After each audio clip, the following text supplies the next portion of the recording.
Fala aí, meus amigos, vocês estão bem? Eu espero que sim, eu tô bem também. Sejam bem-vindos a mais um vídeo aqui. Vídeo diferente hoje, como vocês podem ver.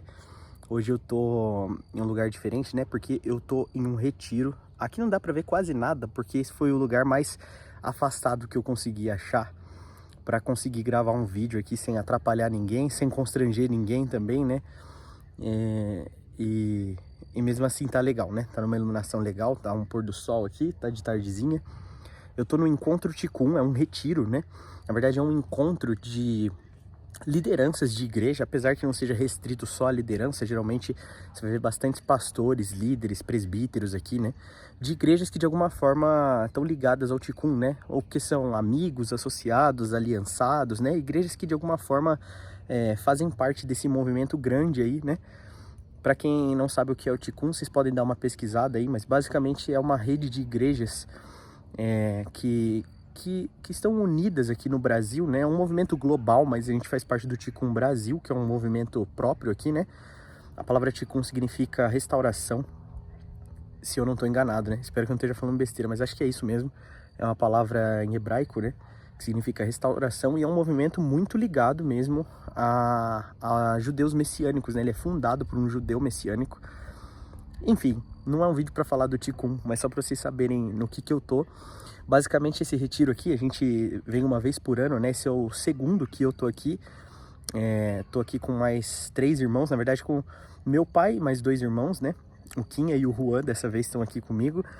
Quem aí conhece o Quinha e o Juan vai fazer algum sentido, quem não. Hoje eles não vão estar aparecendo no vídeo, né? Quem sabe.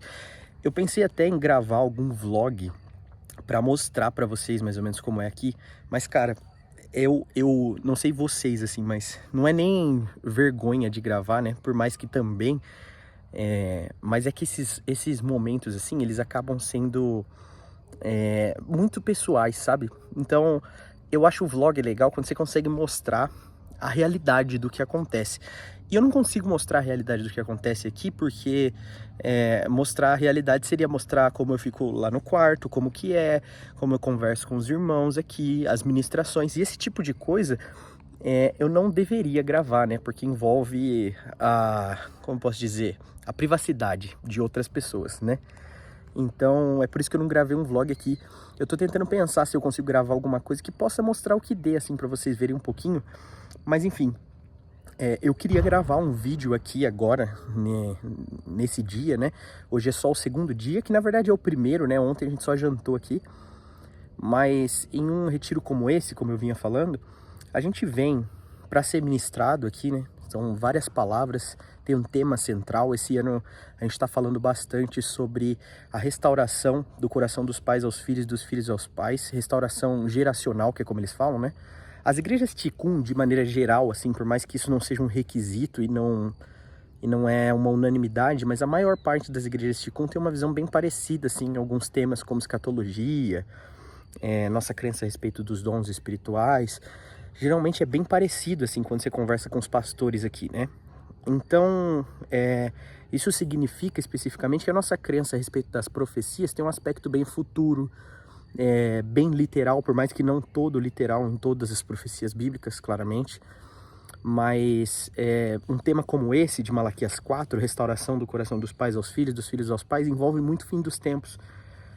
E isso é muito interessante porque hoje de manhã a gente ouviu uma palavra já com o Abnério, né, que é um irmão que compartilhou uma palavra aqui hoje. E puxa, que palavra abençoada, cara. A gente tem todos os dias aqui, vai ter pelo menos umas 3 palestras pela manhã, né? Que são palavras, são pregações, basicamente, né? O nome que eles não é palestras, mas, enfim, é uma bênção. São palavras que abençoam a gente, bem bíblicas, né? Embasadas, falando muito de cultura de igreja mesmo. E o Abnério estava compartilhando algo muito interessante, porque, como eu disse, né? Essa visão escatológica que a gente acaba tendo, das coisas que a gente espera, e essa restauração geracional, elas são muito ligadas, porque o texto diz que antes que venha o grande e terrível dia do Senhor, isso aconteceria, né? Para que o Senhor não viesse e ferisse a terra com maldição. E quando ele falou sobre isso, né? Tô fazendo assim porque tem vários mosquitinhos aqui, eu tô bem no meio do mato, meus amigos. Quando ele falou sobre isso, eu achei muito interessante como ele mostrou pra gente que preparar o caminho do Senhor não tem a ver só com algumas atividades eclesiásticas que a gente pensa, como sala de oração, ou como pregar o evangelho mesmo para alguém, preparar o caminho do Senhor, não tem a ver só com o estilo de vida individual, mas tem a ver com limpar o caminho para o Senhor. Tem a ver com conseguir tirar os escombros e as barreiras que a gente mesmo colocou. Ele linkou isso com uma passagem de Mateus 24:12, né, que fala que por conta do aumento da maldade, o amor de muitos se esfriaria.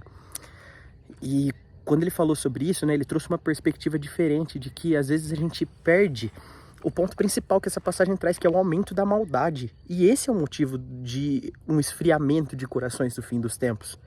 Às vezes a gente pensa que os corações vão se esfriar só porque a Bíblia diz que vão se esfriar, mas não é. A Bíblia está alertando, falando, olha, cuidado, a maldade de vocês vai fazer o coração de muitos se esfriar. E quantas são as atitudes... Tá vindo alguém ali atrás. Acabei de encontrar mais um irmão aqui. Inclusive essa é uma coisa que eu quero falar daqui a pouco, sobre como as palavras abençoam muito a gente, mas não é a principal coisa desse retiro. Mas enfim, o que eu tava falando, como muitas vezes, muitas das nossas atitudes são atitudes maldosas, porque a gente tem, lembrando disso, né? A gente é propício a esse tipo de coisa. E muitas vezes essas coisas é que esfriam o coração das pessoas. E limpar o caminho para a vinda do Senhor não tem a ver só com essas atividades que a gente está acostumado como igreja, mas tem a ver com limpar os escombros, as barreiras de relacionamento que a gente criou. As atitudes que muitas vezes, mesmo sem querer, são atitudes maldosas que esfriaram relacionamentos. E organizar essas coisas é também limpar o caminho para o Senhor. Isso me tocou bastante, eu estou pensando até agora sobre isso, como isso é importante para a gente. Agora... o que eu vinha falando até agora, e esse momento me lembrou ainda mais isso, como a coisa que mais me abençoa nesses retiros, e é claro que eu ainda estou no primeiro dia, né, mas eu já venho lembrando disso, porque a última vez em que eu vim foi isso também, por mais que dessa tá sendo diferente. Da última vez que a gente veio, a gente ficou em uma pousada, porque já tinham se esgotado os alojamentos que estavam disponíveis, eram em outro lugar, não era nem aqui. E mesmo assim foi uma benção, mas a gente falava justamente como seria legal tá mais envolvido. Às vezes a gente conhecia pouca gente. Esse ano a gente conhece já mais igrejas que estão aqui, né? Algumas já. Por mais que tem muita gente aqui, cara. Sério, eu acho que tem tipo o triplo do que tinha no ano passado. E o ano passado já tinha bastante gente. Eu acho que deve ter perto de 500 pessoas aqui. Loucura, cara. No ano passado acho que tinha umas 150, não sei. Tô falando só de cabeça, assim, do que eu lembro mais ou menos. Mas o fato é que a coisa que mais me abençoa nesses retiros, e até agora são as coisas que mais me tocam, é poder ver que tem outras pessoas em outros lugares lutando pelo evangelho, lutando para pregar a verdade, mesmo num mundo como o nosso, em que tá cada vez mais difícil. As pessoas querem cada vez mais ignorar o evangelho, mesmo que elas sabem que o que a gente pode pregar para elas não seja o evangelho, elas estão dispostas a ouvir essas coisas para confortar os seus corações. Então, ser igreja de maneira genuína e real é um desafio hoje. Tem que ter coragem, tem que ter um coração desejoso de ser fiel a Deus. E aí, encontrar vários irmãos que estão por todo o Brasil, né? Só no meu quarto a gente tem gente do Paraná, do Rio Grande do Sul, do interior de São Paulo. E a gente tá com essas pessoas no quarto, e a gente ouve as histórias deles, eu já pude ouvir de histórias de um irmão que é um pastor bem jovem, com 30 anos, pastor líder de uma igreja, que também é pai adotivo, contando pra gente de como é um desafio também, a adoção tardia, que é muito difícil. Ouvir sobre isso, saber que tem alguém em outro lugar que eu nem conhecia fazendo coisas pelo evangelho, lutando para viver uma vida que representa Jesus, é lindo, é inspirador. Ouvir também os desafios de um irmão de uma igreja distante, que os projetos que eles têm, as dificuldades de outro irmão para chegar aqui. Agora, enquanto eu estava gravando, encontrei um outro irmão que é de uma comunidade que a gente conhece, mas que eu ainda não tinha tido oportunidade de falar. E a gente poder olhar um para o outro já é inspirador. Saber que tem gente em muitos outros lugares lutando para construir algo para o Senhor, sabe? Com um coração genuíno. É inspirador, é a coisa que mais me abençoa. As palavras são uma benção, como eu compartilhei com vocês. Eu penso bastante sobre elas. Eu leio bastante, mais do que acabo lendo em casa, porque aqui tem mais tempo. Tudo isso me abençoa, mas ver outras pessoas, outros pastores, outros irmãos mais velhos, vendo eles fiel, orando, chorando na presença de Deus, me abençoa muito. E, enfim, só para falar um pouquinho para vocês de como tá aqui, para vocês poderem saber um pouquinho, para eu poder me comunicar aqui no canal e deixar registrado um dia como esse também. Enfim, espero que você tenha gostado. Pensa nas coisas que eu falei aqui, que eu compartilhei. Curte, comenta algo, se inscreve no canal se não for inscrito, ativa o sininho aí para receber uma notificação quando eu postar um vídeo novo. E é isso, eu vejo você no próximo vídeo. Valeu, falou!